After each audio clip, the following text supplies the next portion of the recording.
Hello friends, कैसे हैं आप सब। तो डियर, आज की क्लास में हम लोग डिस्कस करने वाले हैं आपका क्लास 6 का ज्योग्राफी का चैप्टर 4 मानचित्र।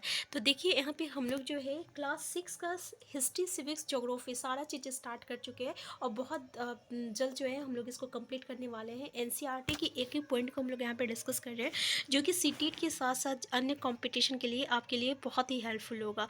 तो देखिए, चैप्टर डिस्कशन के बाद जो है हम लोग इसका एमसीक्यू करते हैं। ठीक है, तो एमसीक्यू क्लास भी जो है आप लोग का क्लास 1 क्लास 2 इस तरीके से आएगा, और डिस्कशन क्लास भी जो है ये आपका क्लास 1 क्लास 2 इस तरीके से आ रहा है। ठीक है, तो स्टार्ट करते हैं आज का क्लास। तो देखिए, मानचित्र सबसे पहले देखिए, मानचित्र जो है ना, ये है क्या। तो मानचित्र जो है पृथ्वी की सतह या इसके एक भाग का पैमाने के माध्यम से चपटी सतह पर खींचा गया चित्र है। ठीक है, देखिए, पृथ्वी की सतह या इसके एक भाग का पैमाने के माध्यम से चपटी सतह पर खींचा गया क्या है, एक चित्र है। ठीक है, तो देखिए क्या है कि हम पूरा पृथ्वी का अध्ययन करना चाहते हैं, तब ग्लोब हमारे लिए काफ़ी उपयोगी साबित होता है। लेकिन जब हम पृथ्वी के केवल एक भाग, जैसे अपना देश, राज्य, जिला, शहर या गांव के बारे में अध्ययन करना चाहते हैं, तो ये हमारे लिए उपयोगी साबित नहीं होता है। ऐसी स्थिति में हम मानचित्रों का उपयोग करते हैं। ठीक है, तो समझ में आ गया कि इससे पहले हम लोग ग्लोब के बारे में डिस्कशन किए थे। तो ग्लोब था क्या, तो ग्लोब हम देखें कि अगर हम लोग पूरी पृथ्वी का अगर अध्ययन करना चाह रहे हैं, तो उसके लिए ग्लोब जो है बहुत ही अच्छा है। ठीक है, और बहुत ही उपयोगी साबित होता है। लेकिन मान लीजिए अगर हम अपने देश का मतलब भारत के बारे में ही जानना चाहते हैं, ठीक है, भारत के बारे में पूरा चीज़ जानना चाहते हैं, या किसी राज्य के बारे में, या किसी राज्य के किसी गांव या किसी शहर के बारे में, तो ऐसे केस में क्या होता है ना, हमें ग्लोब से कोई जानकारी नहीं मिलेगा। तो हमें उसके लिए क्या चीज़ का ज़रूरत पड़ता है, मानचित्र का ज़रूरत पड़ता है। तो मानचित्र होता क्या है, तो ये आपका पृथ्वी की सतह, ये इसका एक भाग का पैमाने के माध्यम से चपटी सतह पर सतह पर खींचा गया एक चित्र है। तो बस ये आप इसका डेफिनेशन याद कर लीजिएगा। ठीक, देख लीजिए एक बार, सॉरी याद नहीं, मतलब एक बार देख लीजिए। लेकिन एक गोलाकार सतह को पूरी तरह से चपटा करना असंभव है। तो मानचित्र हमारी विभिन्न जरूरतों के लिए आवश्यक है। कुछ मानचित्र एक छोटे क्षेत्र को एवं कुछ तथ्यों को दर्शाता है। दूसरे मानचित्र में एक बड़ी किताब की तरह तथ्य हो सकते हैं।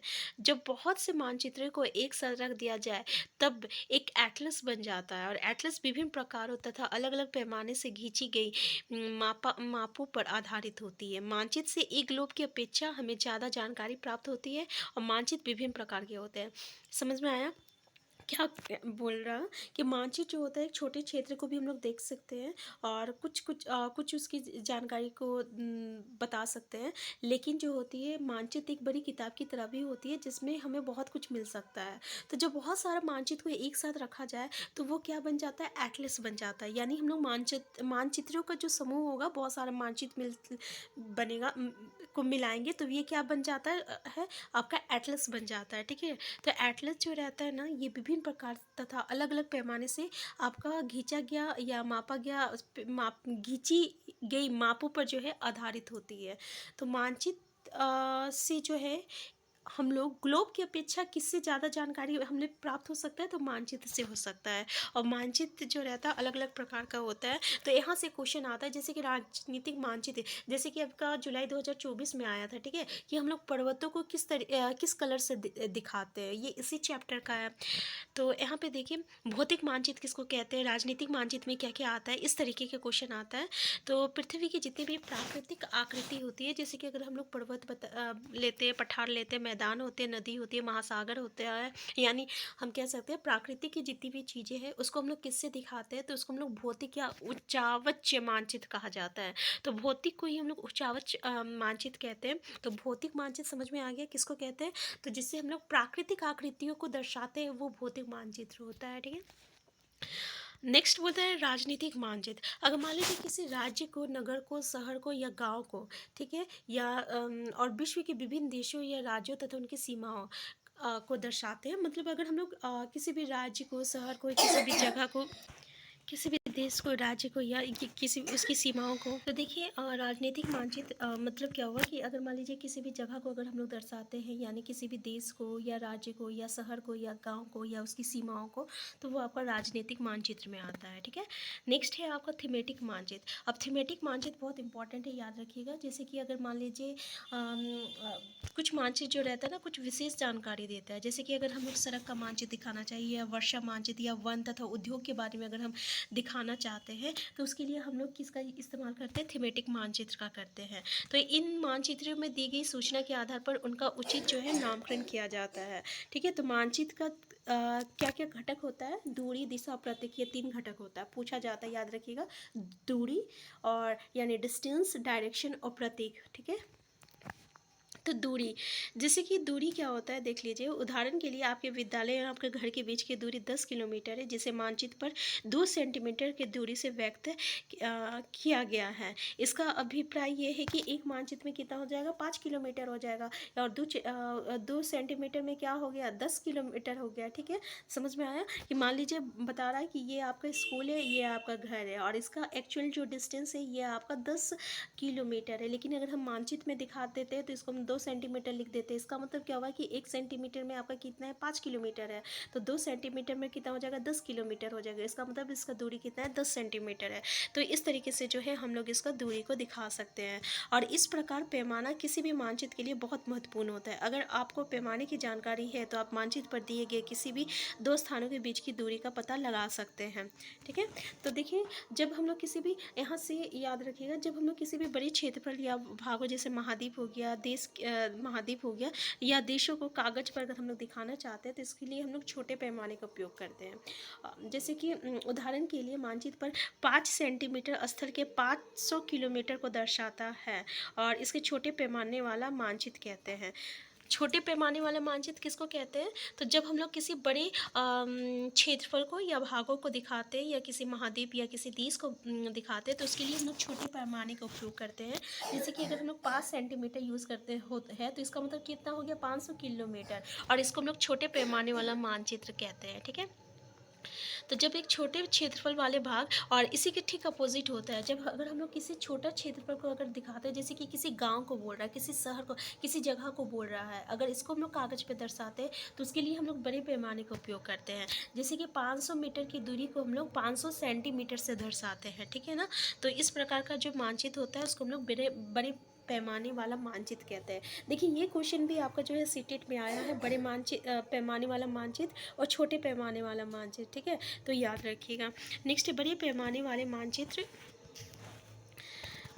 छोटे पैमाने वाले मानचित्र के अपेक्षा अधिक जानकारी प्रदान करता है। ये वाला याद रखिएगा, ये पॉइंट इंपॉर्टेंट है कि जो बड़े पैमाने वाला मानचित्र है ना, वो छोटे पैमाने वाले मानचित्र से जो रहता है अधिक जानकारी प्राप्त कर देता है। ठीक है, चौथा, चिन्ह, जैसे कि आप यहाँ पे देख सकते हैं किस तरीके से हम लोग यहाँ पे सब चीज़ दिखाया है। 1 सेंटीमीटर है, 10 मीटर का होता है, 1 सेंटीमीटर इक्वल टू 10 मीटर, तो यहाँ पे 50 मीटर है।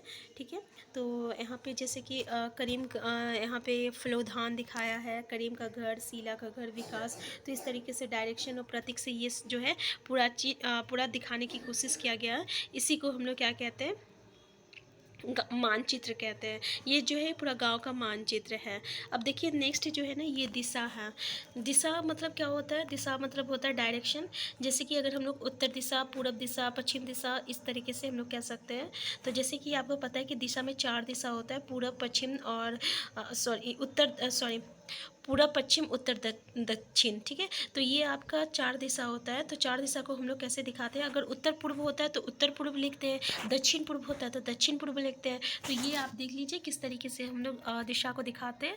ठीक है, तो इस बीच वाली दिशाओं की मदद से किसी भी स्थान, तो इस तरीके से हम लोग किसी भी स्थान को हम लोग बता सकते हैं। जैसे कि अगर आपका उत्तर है तो सिर्फ हम लोग उत्तर लिखेंगे, अगर दक्षिण है तो सिर्फ दक्षिण लिखेंगे। अगर मान लीजिए ये है आपका पश्चिम है, ठीक है, ये पश्चिम है, ये आपका पूरब है। अगर मान लीजिए कोई डायरेक्शन, कोई जगह यहाँ का हम लोग दिखाना चाहते हैं तो इसको हम लोग कैसे दिखाएंगे, उत्तर और पश्चिम में दिखाएंगे, है ना, उत्तर और पश्चिम करके दिखाएंगे। मान लीजिए कोई जगह यहाँ पे दिखाना चाहते हैं तो हम लोग उत्तर और पूर्व ऐसे करके दिखाएंगे। ठीक है, तो इस तरीके से हम लोग किसी भी जगह का डायरेक्शन को बता सकते हैं।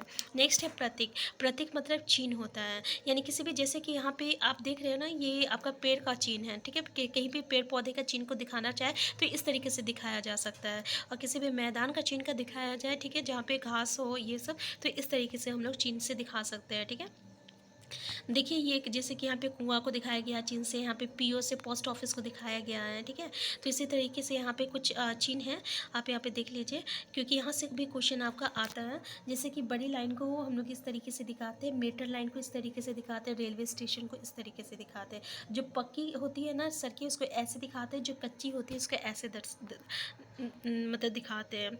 जो सीमा होती है ना अंतर्राष्ट्र, उसको इस तरीके से लिखते हैं। जो राज्य होती है उसको इस तरीके से, जो जिला होता है उसको हम लोग इस तरीके से, ठीक है। तालाब को देख सकते हैं, ये आपका क्या है, कुआं है, सॉरी ये नदी है, ये कुआं है, ये तालाब है, ये आपका नहर है, और ये जो है ये आपका पुल है। इसके अलावा ये तो है आपका मंदिर का चिन्ह है, ये गिरजाघर का, ये मस्जिद का है, और ये छतरी का है, ठीक है। इसके अलावा आप देख सकते हैं ये पीओ पोस्ट ऑफिस होता है, और पोस्ट एवं टेलीग्राफ ऑफिस पीटीओ होता है, और पुलिस स्टेशन पीएस होता है।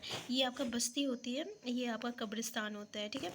पेड़ इस तरीके से होती है, घास इस तरीके से होता है, ये आपका चित्र क्या होता है, चिन्ह होता है। इस तरीके से हम लोग किसी भी चिन्ह को, किसी भी जगह को चिन्ह के थ्रू हम लोग दिखा सकते हैं, और इसी को हम लोग क्या कहते हैं, प्रतीक कहते हैं। यहाँ पे देखिए विभिन्न रंगों का उपयोग भी इस उद्देश्य से किया जाता है। जैसे नीले रंग का इस्तेमाल, यहाँ से क्वेश्चन आता है, ठीक है। जैसे कि पिछली बार आया था, जो जुलाई वाला सेशन हुआ था, उसमें लिखा हुआ था जैसे पर्वतों का रंग कैसा होता है, ठीक है।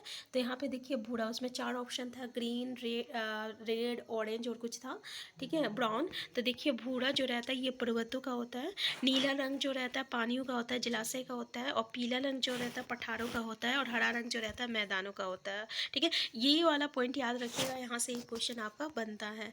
अब देखिए रेखा चित्र।